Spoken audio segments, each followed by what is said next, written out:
So hello guys, आपका मेरे channel technology अपन studies games से स्वागत है। तो आज हम करेंगे शिक्षा निदेशालय की तरफ से दी जाने वाली वर्कशीट नंबर 24 जो कि क्लास 9th की और सब्जेक्ट है हिंदी और डेटेड है 3 सितंबर 2021। तो आपका उप विषय है दो बैलों की कथा, पाठ 1 क्षितिज की बुक का। तो हम उसका अगला अंश पढ़ने जा रहे हैं। तो आइए करते हैं स्टार्ट।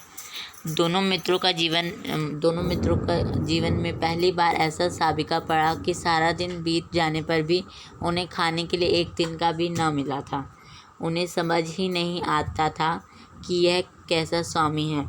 इससे तो गया ही अच्छा था, कम से कम रूखा सूखा तो देता ही था।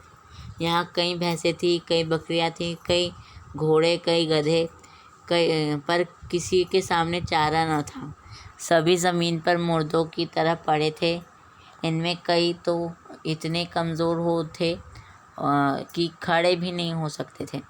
सारा दिन दोनों मित्र फाटक पर टकटकी लगाए ताकते रहे, पर कोई चारा लेकर नहीं आया। थक हार कर दोनों ने दीवार की नमकीन मिट्टी चाटनी शुरू कर दी, पर इससे उन्हें क्या तृप्ति मिलती।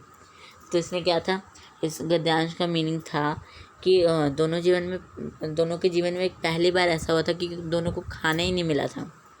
मगर इससे अच्छा तो वो लोग मान रहे थे कि इससे अच्छा तो गया ही था, कम से कम हमें रूखा सूखा खाना तो देता था, हमें भूखा तो नहीं रहना पड़ता था।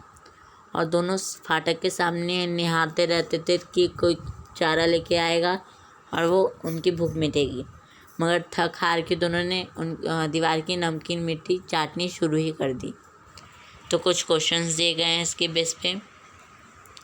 ये दोनों मित्र कौन थे? हीरा और मोती नामक बैल थे, दो पक्षी, गया और झूरी, पड़ोसी और उसका मित्र। तो हीरा और मोती नामक बैल थे। दोनों मित्र इस समय कहाँ थे तथा यहाँ उन्हें क्या बात समझ नहीं आया था। तो दोनों मित्र कहाँ पे थे? जहाँ पे बैलों को, कई बकरियों को रखा हुआ था, वहाँ पर थे। तो आप इसका आंसर लिखेंगे,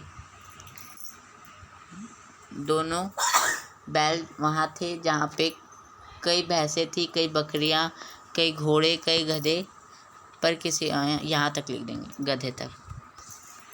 नेक्स्ट क्वेश्चन देखिए, वहाँ और कौन कौन से जानवर थे तथा उनकी क्या दशा थी? तो वही आंसर हो गया, वहाँ भैंसें थी, कई बकरियाँ, कई घोड़े, कई गधे, पर किसी के सामने चारा ना था। और सभी ज़मीन पर मुर्दों की तरह पड़े थे। इनमें से कई तो इतने कमज़ोर हो गए थे कि खड़े भी नहीं हो सकते थे। तो आप इसका आंसर ये लिख सकते हैं। हार थक कर बैलों ने भूख मिटाने का क्या उपाय किया? हार थक कर बैलों ने क्या किया था? दीवार की नमकीन मिट्टी चाटनी शुरू की। तो ये हो जाएगा आपका आंसर। नेक्स्ट देखिए, साबिका शब्द का क्या अर्थ है? तो इसमें ऑप्शन दिए हैं, क सबक सिखाना, ख सरोकार, ग पीछे पड़ना, घ सोचना। तो साबिका क्या होगा? सरोकार होगा। तो यही थी वर्कशीट कंप्लीट करके अपनी चीज़ों से ज़रूर चेक करवाइए। मेरे चैनल को सब्सक्राइब कर दीजिए, मेरे वीडियो को लाइक कर दीजिए। Thank you, bye.